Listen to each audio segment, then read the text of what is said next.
Hello guys, welcome to my channel. मेरा नाम है वीर, आप देख रहे हैं वीर फैक्ट्स। और आज हम इस वीडियो में रिवॉल्ट ऑफ 1857 के बारे में कंप्लीट हिस्ट्री जानेंगे। ये कब हुआ, क्यों हुआ, इसके फेल होने के कारण थे, सब कुछ। तो चलिए शुरू करते हैं। ब्रिटिशर्स की विस्तारवादी नीतियाँ, आर्थिक शोषण, भारत में रूल करने के नए नए कानून, भारत के रूलर्स, सिपोइज यानी ब्रिटिश के अंदर काम करने वाले सिपाही, जमींदार, पीजेंट, ट्रेडर, आर्टिशियन, पंडित, मौलवीज को एडवर्सली इफेक्ट कर रहे थे, जिसका रिजल्ट एक बहुत बड़ा तूफान आया जिसने ब्रिटिश फाउंडेशन को भारत में हिलाकर रख दिया।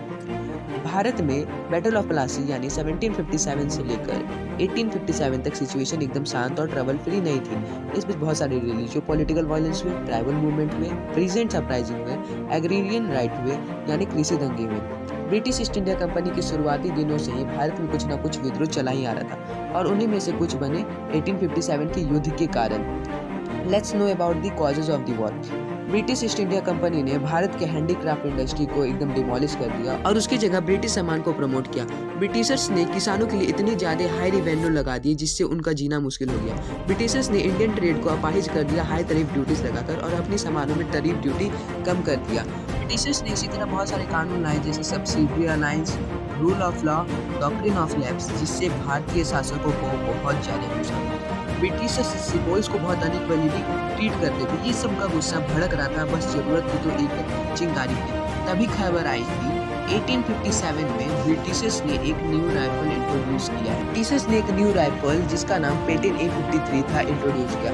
ये राइफल पुराने वाले से बहुत अच्छी थी। इसे यूज करने में ज्यादा तकलीफ नहीं होती थी, पर पुराने वाले में गन पाउडर और बुलेट को पहले एक एक करके डालना पड़ता था जिससे इसके फटने के भी कारण रहते थे। इसमें गन पाउडर और बुलेट एक साथ एक कागज में लिपट कर आ जाता था जिसे कार्ट्रिज कहते थे। ये यूज करने में तो बहुत कन्वीनियंट ही थे, पर प्रॉब्लम बस ये था कि इसे मॉइस्चर से बचाने के लिए बीफ और सुअर की चर्बी से ग्रीस किया गया था, जिसके कारण सिपाहियों को लगने लगा था कि उनका रिलीजन खतरे में है। बहरमपुर के 19th नेटिव इन्फेंट्री ने इसे यूज करने से मना कर दिया, जिसे मार्च 1857 में बैन कर दिया। फिर बरकपुर के 34th नेटिव आर्मी के सिपाही मंगल पांडे ने अपने हेड की गोली चलाकर मौत कर दी। अवध की 7th नेटिव इन्फेंट्री ने भी हेड की बात सुनने से मना कर दिया, जिसके कारण इन्हें भी बैन कर दिया गया। ये चिंगारी आग बनते जा रही थी, तभी 24 अप्रैल 57 मेरठ में 3rd नेटिव कैलवरी 90 घुड़सवारों ने इसे यूज करने से मना कर दिया। 85 को तो 10 साल के लिए जेल में डाल दिया गया, पर जो बाहर थे वो आंदोलित हो गए।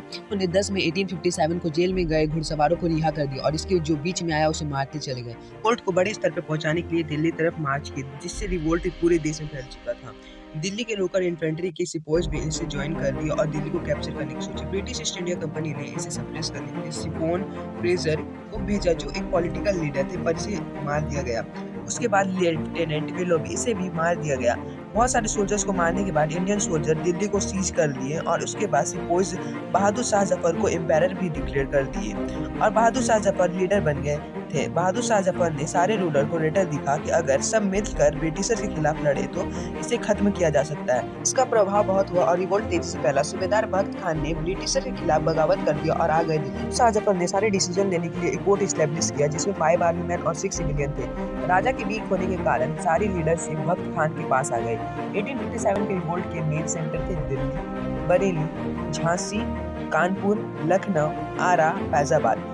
कानपुर में नाना साहेब, जो कि पेशवा बाजीराव के एडॉप्टेड सन थे, उनको ब्रिटिशर्स ने पेशवा मारने से मना कर दिया, पर नाना साहेब सिपोइस की चॉइस थे। नाना साहेब ने ब्रिटिशर्स को कानपुर से खदेड़ दिया और खुद को पेशवा घोषित कर दिया, जिसके कारण ब्रिटिशर्स वहां से भाग गए। लखनऊ में भी ब्रिटिश ईस्ट इंडिया कंपनी टिक नहीं पाई और हार का मुंह देख लिया। इसी तरह के इंसिडेंट सभी जगह में। अब झांसी के राजा थे राजा गंगाधर राव और उनकी वाइफ थी रानी लक्ष्मीबाई। रानी लक्ष्मीबाई को तो हम सभी जानते हैं, वो एक बहुत आउटस्टैंडिंग लीडर थी। उन्होंने एक बच्चे को गोद लिया जिसका नाम था दामोदर। राजा की मौत होते ही ब्रिटिशर्स ने झांसी को डॉक्ट्रिन ऑफ लैप्स लगाकर एनेक्सेट करने का सोचा। झांसी की रानी अड़ी थी तो वो इसे भूल गई। इंडियन सिपोज ने उन्हें अपना लीडर बना लिया और झांसी और ग्वालियर दोनों को कैप्चर करने का सोचा, पर झांसी की रानी जानती थी ये आसान नहीं है। इनकी मदद करने के लिए टाटे टोपी भी सामने आए और उन्होंने झांसी के साथ साथ ग्वालियर को भी कैप्चर कर लिया।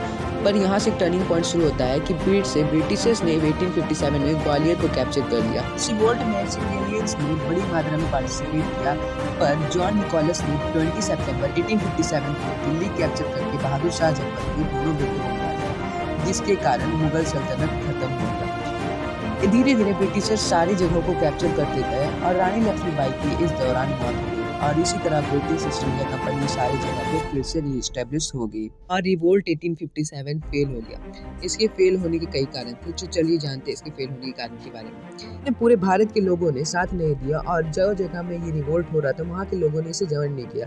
ये बहुत पुअरली ऑर्गेनाइज्ड थे और ये रिवोल्ट जहाँ हो रहा था, वहाँ के लोग इसमें बहुत सारे अपने फायदे के लिए ज्वाइन हो रहे थे।